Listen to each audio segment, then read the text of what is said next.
Welcome back, everyone. It's Paul Tilley. We're looking at Chapter 8, Compound Interest, and we're looking at specifically Section 8.5, which is other applications of compounding, GIC, CSB, strip bonds, and compound growth. So again, what we have here is really nothing new, what we've learned. It's just an application of what we have learned, okay?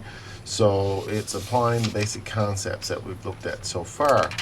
So I wanted to take first a look at the examples in 8.5, exercise 8.5, and we're going to look at number 1. Number 1 says, Krista invested $18,000 in a 3-year regular interest GIC, earning 4.2%, payable semi-annual. What is each semi-annual interest payment? So we're looking for the interest payment here. Okay, so that's the thing that we're interested in. So in order to calculate that, interest is a function of the prescribed or the nominal rate over the number of periods in a year. In this case, we have 2. So the nominal rate is 4.2%. Semi-annual, so it's twice a year. So the prescribed rate per period is 2.1%. Now we know then that the present value times the interest will give us the amount of interest. So essentially what we do is we take the $18,000, which is the very first amount, times 2.1%, and that will give us an interest payment of $378. So that's what we're looking at. The interest payment is $378. Okay, that's number 1. In terms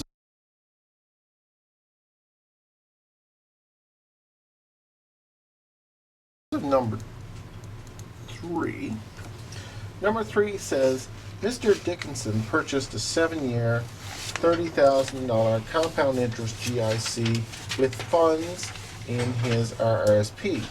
If the interest rate on the GIC is 2.25% compounded semi-annually, what is the GIC's maturity value? So in this case, we're looking at a $30,000 investment. It's compounded. So we have compound interest on the go there. The rate is 2.25% annually. And we're being asked here maturity value. So really, our future value. So what we're looking for is the future value. Now we know that our future value is the present value, 1 plus I to the n. So in this case, we have to calculate what I is and what n is. So in the case of I, the rate is 2.25% per annum, but we have to think about now how often is that compounded. So it says compounded semi-annually. So what we got to do is take the 225 to 225%, divide it by 2 because of the compounds per year. So that's 1.125% per compound. The next thing we need to consider is the n, and the n is we have the number of years here, and in this case we know the number of years to be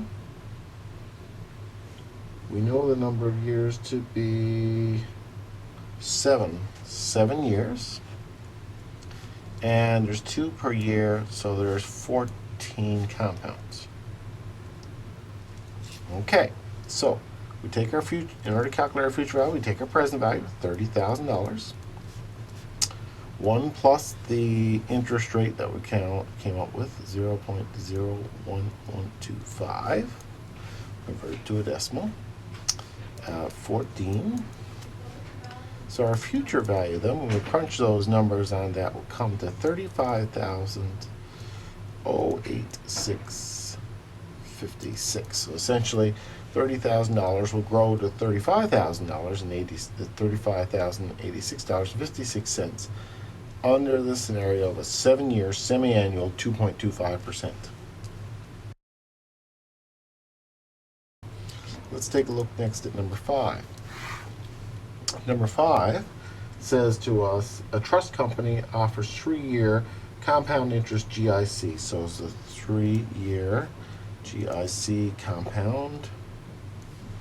4.8% compounded monthly. That's per annum monthly compound. In other words, 12 times a year. Or 4.9% per annum compounded semi-annually. So you really have a choice. You can put your GIC in and get 4.8% per annum monthly payment, or 4.9% per annum in the semi-annual calculation of interest. So essentially what we're trying to do in 5 is to figure out which is better. So I'll call this first scenario A and the second scenario B. So in the first scenario, again, it's 3-year. And the interest, then, seeing it's compounded monthly, we take the 4.8% and we divide it by 12. 4.8% divided by 12, and that will get us 0.4%, which is 0.004. And that's interest. So the other one is the number of payments. We know, for example, this is 3 years, and it's monthly, so 12 payments. That'll give us the number of compounds. So essentially, it's 36 compounds.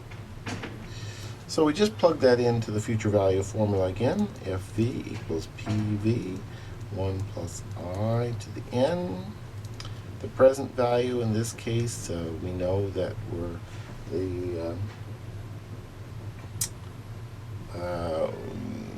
it's an amount, so we can use a plug number here. Let's assume the amount. It doesn't matter what money we use, because what we're doing is comparing two. So as long as we use the same amount of money, so let's just say $100. Let's put $100 in. That's 1 plus I, which is 0.004. To the n, which is 36, and that comes to 100 times 1.1545, which is really 115.45. So under scenario A, which is the 4.8% per annum monthly compounding, we'll end up with $115.45, assuming we put in $100. So now let's look at the B option. B option says, okay, well, what if we had 4.9%? Again, that's 3-year. The I is 4.9%, and it's semi-annual. So we take that 0.049, and we have to divide that by 2, because again, it's semi-annual. So that will give us 0.049 divided by 2, which is 0.0245. The N is, well, again, it's 3 years. Semi-annual means, though, 3 years times 2 payments per thing. So we're looking at we're looking at simply 6 compounds. Okay, so now we got if V equals PV, 1 plus I to the n. The present value in this particular instance then is 100. We've assumed to be 100. 1 plus the I. I is I in this case is 0.0245. And the n is 6. If we crunch the numbers on that, that will come out to 1.1563, which you will notice is essentially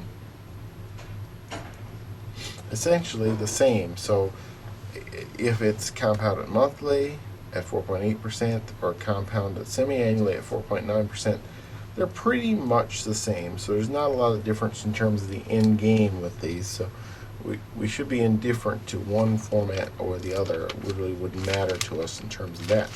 So that's number 5. Number 7.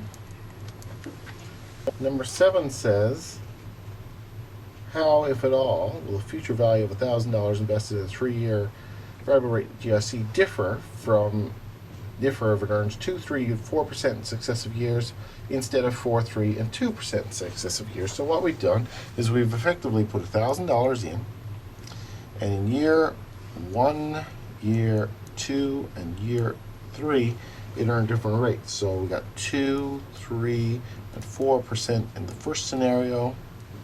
In the second scenario, we had $1,000. We put it in, and it made 4, 3, and 2%. So we got the same percentages, but in opposite directions. So, well, let's look at it. Let's do the math on it to know. We know that in these successive patterns, what we need to be able to do is to write our formula so that essentially we take the amount and we go 1 plus 0.02. So that's 2%. So 1,000 in the first year, 1 plus 0.03 in the second year, and 1 plus 0.04 that year. If we run the numbers on that, we'll get 1,092.62.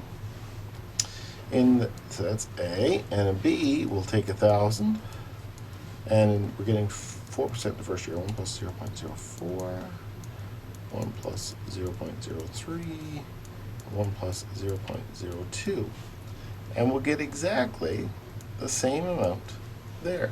So again, it doesn't matter what we're saying out of this. It doesn't matter if the interest is the same, 2, 3, and 4. It's just in a different direction.